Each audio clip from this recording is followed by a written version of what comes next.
It's 2021. Virtual reality is now more popular and affordable than ever before. Now, since you clicked on this video, you're probably interested in buying one of these headsets. Now, as someone who's owned virtual reality for about 5 months now, I thought I should make a video on things you might want to know before you get virtual reality. I don't really have a structure for this video, I'm just going to kind of go off the top of my head with things that come to my mind, so yeah, let's go.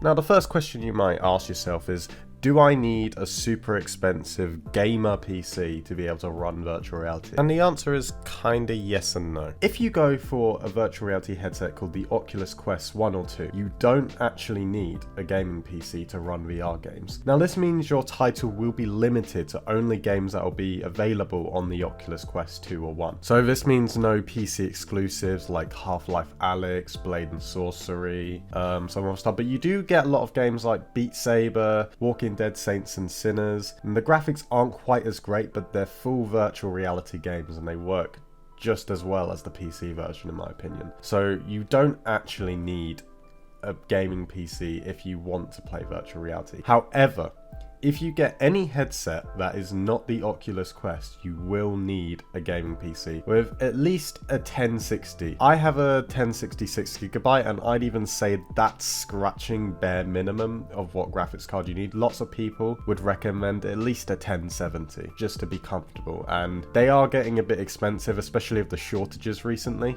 So yeah, you kind of yes or no whether you want to go for the Oculus Quest or if you want to get a different headset. Now, what a lot of people don't think about when they first get VR is probably the motion sickness. Now, for the first week of having VR, you're probably going to get motion sick playing some games. Now, luckily a lot of game developers know this and they account for it by giving some comfort options like teleporting instead of walking. Sometimes they put a little black circle in your POV, just things like that to make it more comfortable, you know. But one thing you should know is that you will get used to it, or at least most people get used to it. For example, in my first week of VR, I found it difficult to walk around just in VR without the teleport option in a lot of games, because it was weird because I'm moving in the game but I'm not actually walking in real life. It feels really weird, and that can make you feel a bit motion sickness. A lot of people call it your VR legs. And another weird effect of this is in the first week of VR, at least for me and pretty much everyone I've talked to who's my friend that I've got VR, is during the first week they had this sort of weird effect on their brain where when you take off the headset, it sort of feels like you're still in VR. It's really difficult to explain, but everything just kind of feels weird, man. But I think that's just your brain kind of adjusting to virtual reality, because it usually goes away after about a week, but for that first week it feels weird, man. But if you do experience that, don't worry about it, it's completely normal. Now, one thing I think you should know is if you're a kid or you just have a squeaky voice in general, you're gonna get bullied in some of the online VR games. Now, this isn't really exclusive to VR, but I definitely see it happening a lot more in VR than I do, you know, flat screen games. Like, for example, if you're playing Pavlov TTT and you have a squeaky voice, I'm sorry, you're gonna get killed at the start of the round. You're gonna get killed randomly. People are gonna make fun of you. It just kind of happens. I don't know. I think it's because in general there is a lot less kids on virtual reality just because of the price of entry compared to a lot of other things. If you have a squeaky voice, just be prepared to be bullied in like online games. It just happens, I'm sorry. Now, this tip is more exclusive to people contemplating getting the Oculus Quest. Now, as I'm sure a lot of you know, the Facebook situation, if you don't know, basically Facebook owns Oculus,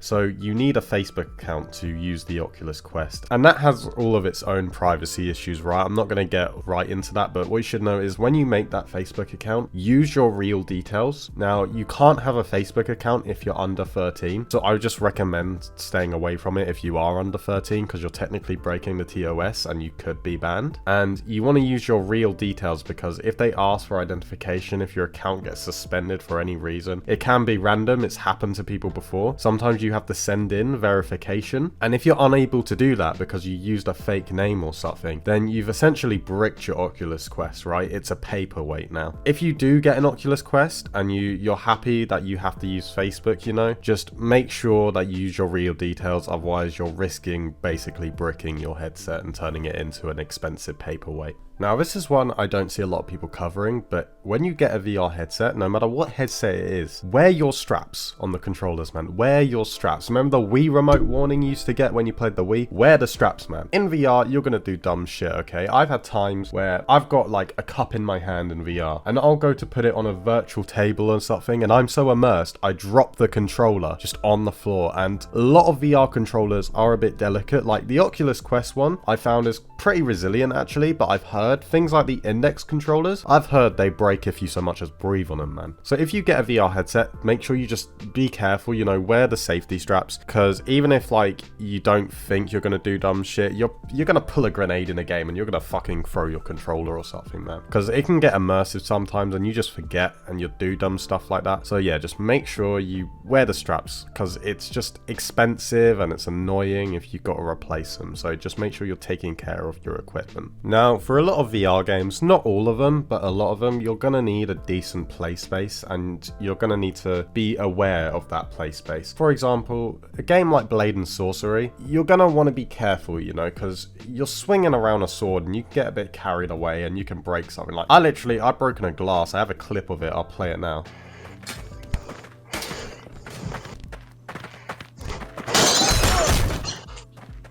That was a glass, IRL.